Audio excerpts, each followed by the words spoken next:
Fish fillet naman ang lulutuin natin. Don't worry dahil pati paggawa ng sauce ituturo ko. O di ba? Itsura pa lang nakakatakam na.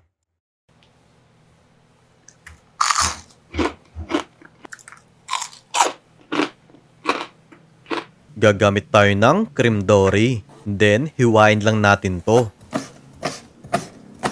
Isang kutsarang garlic powder, paminta, at asin.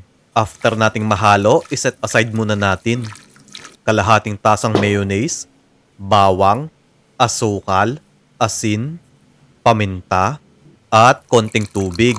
Heto ang magiging sauce ng fish fillet natin. 4 na kutsarang harina at 2 kutsarang breading mix. Maglalagay din ako ng isang itlog dito. Then, konting tubig ang ibubuhos ko. Ilubog natin dito yung cream dory.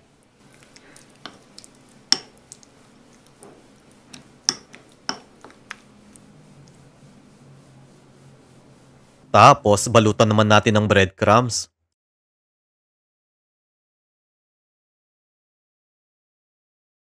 Dalawang tasang breadcrumbs ang nagamit ko dito.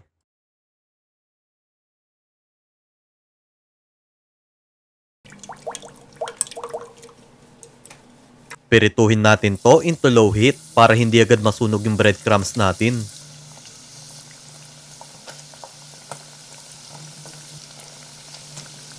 Baligtarin natin para yung kabilang side maluto din.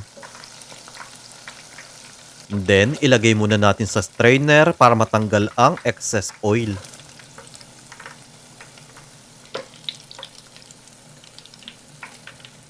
Next, mag-plating na tayo. Ibubuhos ko na din yung sauce dito. Kaya kung gusto nyo pa ng mga recipe na tulad nito, mag-follow lang kayo kay Lokong Kusinero para ma-update kayo sa mga susunod na video. Heto ng complete list of ingredients ng ating fish fillet. Bye-bye! Bye-bye!